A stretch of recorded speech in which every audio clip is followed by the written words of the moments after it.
it's James from Fit RV with another shop video.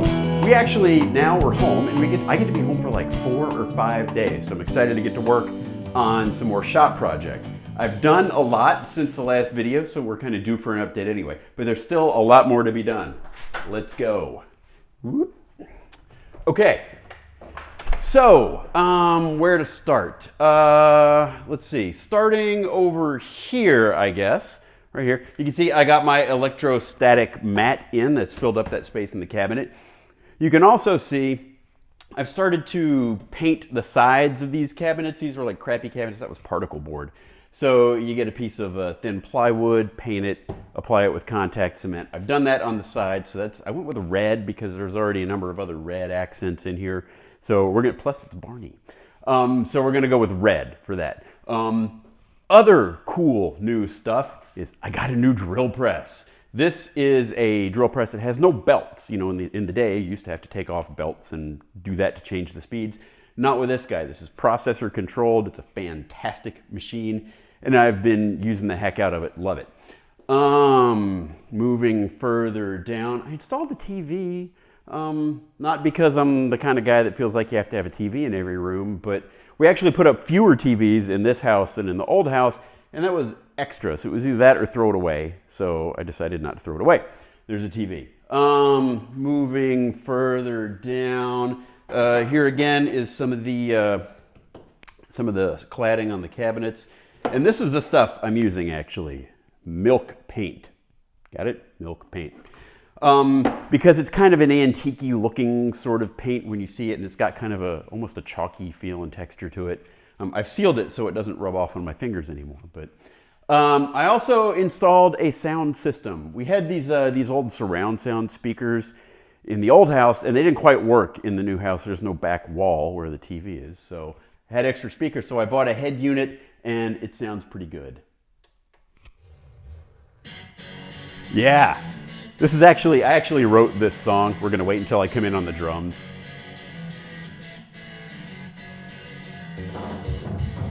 There we go. And that is how you avoid copyright claims on YouTube. Let's see. Speaking of new cabinets, there's stuff in here. I installed all these cabinets and my miter saw station. Now, I did not build that countertop. That countertop is when you can buy a 10-foot piece of countertop just at a big box store, and it was like 40, 60 bucks, something like that. It was too cheap not to do it. Would have been just as much to buy MDF, and it comes with a backsplash. But I do have this installed and all locked down into place. So basically now, if I want something that's 44 3/4 inches long, I can just dial it up. Bam, cut it, done. So that's done. Let's see, moving along. I've got the dust collector and air compressor installed and operational. And actually everything in here is operational now. I should probably point that out. So these are installed, but I would not ever normally do the hokey duct tape thing, but this is just temporary, and you'll see why. So I've got this, I don't know if you can see it, this 50-foot coil hose, and I can just drag that around the shop to whatever machine it is I'm going to use, and that works. I'm kind of a similar hokiness with the air compressor here. I've got it installed, and it's mounted to the floor with vibration pads and whatever, but I've just got my regulator and filter kind of tacked up here temporarily. And again, but everything in here works right now. The other way I got stuff in here to work is I made a 30 amp extension cord, which I don't leave plugged in like that all the time, just when I'm using stuff. 30 amp extension cord, and then I can drag that around to whatever. Oh, new table saw. You see that? New table saw. It's the don't cut your finger off kind. Anyway, I can drag that around to whatever machine I am using. We did get clamp racks installed, and somebody asked me, and so I counted. I have 117 clamps. Take that for what it's worth. It's still not enough. The panel saw is installed and working. I don't know if you can see this down on the floor, but behind it, I store stuff back there. And so I put some UHMW, ultra high molecular weight plastic back there so that things slide in and out from back there easily. I got an outlet up there for for the panel saw, but I don't leave it plugged in all the time because this cord is kind of, it's scaring me. I need to replace it, and when I replace it, I'll just leave it plugged in. And the rest of that, I think, oh, I do have my, you see this guy, my air cleaner is installed now. So that's up and running, and I've got an outlet up there in the ceiling for it. You probably can't see that, I'll B-roll that. An outlet in the ceiling, and I ran that outlet off of one of the garage door openers, which brings me to the first project that I'm gonna do this, hopefully in this 4 days. And that is, you notice here on the awesome drill press, Hokey extension cord. So what I'm going to do is I'm going to come off of here and I'm going to run some conduit over there, and then I'll have some electricity on this side of the shop. That's number one. The other electrical project I want to do is, I don't know, you see my work light, this light here. It's got kind of a cord hanging onto my workbench. That's not cool. So I'm going to run another outlet off of here, up and over, and plug in the TV and the shop light. So that's electrical. That's number one. Number two is, I don't know if you can see, where can we show you? Over here. You see up at the top, it looks kind of ratty. I've started putting like a baseboard, and I'll call it crown molding, but it's just rough cedar. I've started putting trim around, and I'm going to finish that up, as well as put in paint and install toe kicks on the front of the cabinets. I still need to get the doors and the drawers and the face frames. So that's number two. So electrical, painting, and then the third and most ambitious project, and I'll explain how I'm going to do it when I get to it, is you see this beam that runs the entire length of the shop? It's metal, and I want to wrap it and the post, but that's going to be a little complicated. It's going to take a long time. I'll show you that when I get to doing that project. So I guess the first thing I'm going to do is work on that trim, and we'll go from there. The trim I'm using is just rough cedar, so I don't have to sand it, prep it, paint it, stain it, caulk it, none of that. I just have to cut it to length and nail it up, which is my kind of trim work. So this first piece is 64 inches, 64. Lock it in and cut it. Here we go.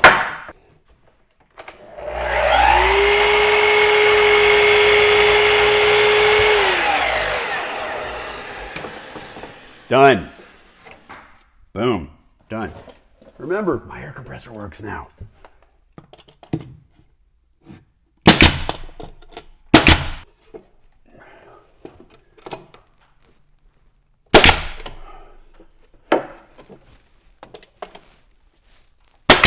$52 and $160. Okay. Pa-pa.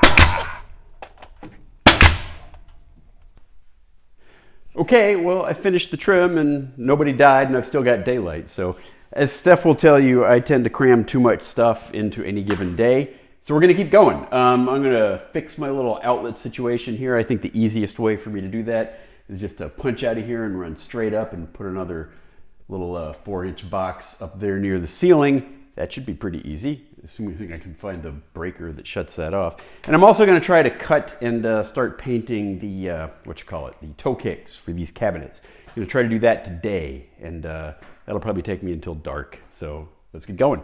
All right, so I'm not going to really make this like a wiring thing because, you know, I'm not an electrician, but I can tell you what I've started doing for wiring here in the shop now. I've gone to these, instead of wire nuts, I've gone to these Wago connectors. They pop open, they positively latch. And what I like about them is if I twist them or push things all around trying to cram them up in there, they won't come loose like a wire nut might. So all the wiring in here now I'm doing with these Wago connectors. They're kind of cool.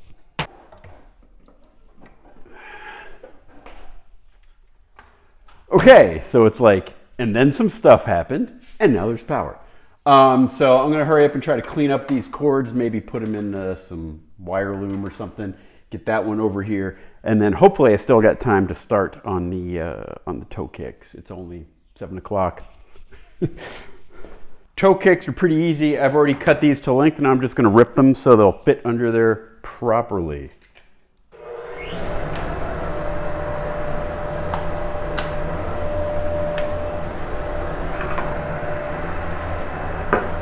I have to actually wait for this saw to boot up.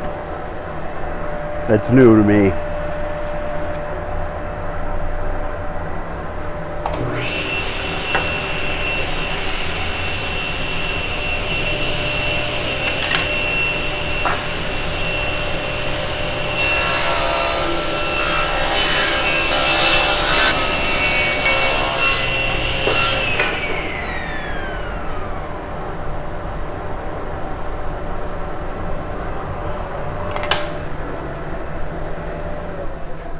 And done. Okay, so here we've got this toe kick, which I've painted with the milk paint, and then I put a clear coat of like a wipe-on poly on it. But this is gonna have to wait because today we've got a case of, holy crap, the contractor showed up. So I don't know if you remember, one of the first things I did was sort of replace the lighting in here with some daylight balanced bulbs, and it looks much brighter in here. But you know, more natural light is always better. So what we're going to be doing right now is replacing these garage doors with some other ones that will let in more natural light. And like I said, the contractors are already here, so I gotta start moving stuff out of the way. But first I'm gonna go outside and show you what the existing doors look like, so you'll see how much better they look. Okay, these are the existing garage doors, and as you can tell, they're ugly as sin. So we're going to be replacing them with something that lets in a lot more light and are a better color too. But the guys are here, so I really need to get to moving that stuff out of the way. So remember, here's your before picture. Ta-da! All right, gotta go. Okay, it's been another couple days and I've learned something and there's been a change of plans and whatever. But first, to show you how effective these new garage doors are at letting additional light into the shop, I don't have the lights on now. So you can see that when you get back into the nether regions of the shop, it gets a little dimmer. But right here in the front half, it's actually pretty darn pleasant. But I will keep the lights on most of the time, honestly, just because more light is better. Anyway, so here's what we had installed. Ta-da! There we go. But they installed the wrong thing. And so what I learned, I guess I should tell you, what I learned is that other people's projects oftentimes go about like mine. Like these poor installers, they got here and then first, you see this panel on the bottom that's like solid? It's supposed to be glass. So the garage door company sent the wrong thing. So we were all frustrated about that. That's why they got to come back. And then they had this low overhead track and it somehow didn't match up with some other part that came with the door. So they had to salvage parts off the old garage doors. And then, there's something about these reverse angle things. I learned more about garage doors over the last 2 days than I ever really wanted to know. So instead of the 3 hours, aren't they just awesome? So instead of the 3 hours it was supposed to take, it took them 2 days.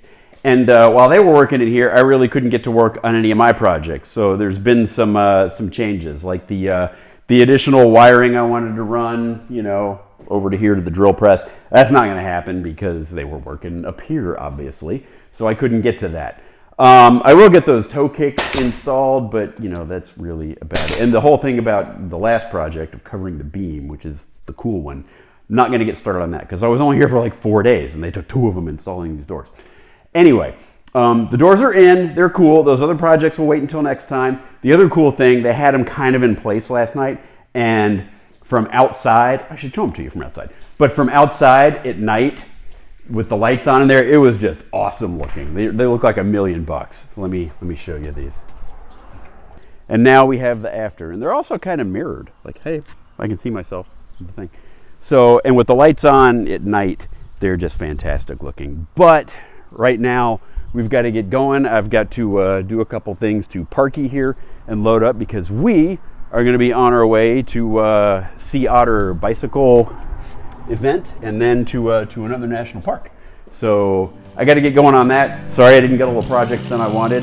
Trust me, I'm sorry. But I got to put stuff back and get cracking. So we'll see you next time. Bye.